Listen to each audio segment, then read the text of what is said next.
So ఈ వీడియోలో ఏంటంటే ఏసీఎల్ టేర్ గురించి చూపిస్తున్నాం. మనం చాలాసార్లు మాట్లాడినాం ఆల్రెడీ. లైక్ నీ లోపల క్రూషియేట్ లిగమెంట్స్ ఉంటాయి, ఏసీఎల్ అండ్ పీసీఎల్ అవి క్రాస్ షేప్లు ఉంటాయి కాబట్టి క్రూషియేట్స్ అంటారు. సో అది ఏసీఎల్ అనేది ముందుకు ట్రాన్స్లేషన్ ఆపుతుంది, పీసీఎల్ అనేది వెనక ట్రాన్స్లేషన్ ఆపుతుంది.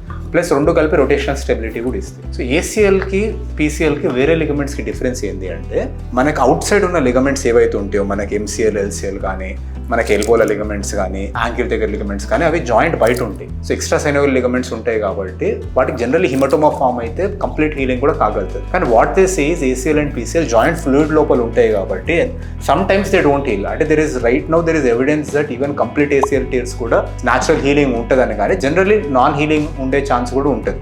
సో ఏసీఎల్ అతకలేదు అంటే ఏమైందంటే నీ ట్రాన్స్లేట్ అవుతూనే ఉంటుంది, దాంతో ఒకటి ఇన్స్టెబిలిటీ అనేది వస్తుంది. అంటే మీరు నడుస్తుంటే మీ మోకాల మీద కాదు పట్టలేదు అన్నట్టు ఫీలింగ్ వస్తుంది. ఒకటి ఈవెన్చువల్లీ రొటేషనల్గా కూడా అన్స్టేబుల్ అవుతుంది. సో ఇటువంటి సిచ్యువేషన్స్ మనం వదిలేసినాం అనుకోండి ఏసీఎల్ని, నీ జాయింట్లో మనకి మెనిస్కస్ మీద ఎక్కువ లోడ్ పడి మెనిస్కస్ టేర్స్ రావడం ఒకటి, నెక్స్ట్ థింగ్ అర్లీ ఆర్థరైటిస్ రావడం, అర్లీగా మనకి జాయింట్ అరిగిపోవడం కావచ్చు. సో అందుకని ఏసీఎల్ టేర్ ఉండి కంప్లీట్గా ఉండి మనకు అన్స్టేబుల్ నీ ఉంది అంటే సర్జరీ చేసి ఏసీఎల్ని రీకన్స్ట్రక్ట్ చేసే అవసరం ఉంటుంది. సో మీ ఓన్ టెండన్స్తోని మనకు ఒక ఆర్టిఫిషియల్ లిగమెంట్ లాంటిది క్రియేట్ చేసి దాంట్లో బోన్లో బటన్స్తోని కానీ స్క్రూస్తోని కానీ పట్టుకుంటారు. గ్రాడ్యువల్గా దీనికి న్యాచురల్గా ఏసీఎల్కి ఉన్నంత స్ట్రెంత్ అండ్ ప్రాపర్టీస్ అన్నీ వస్తాయి. Thank you.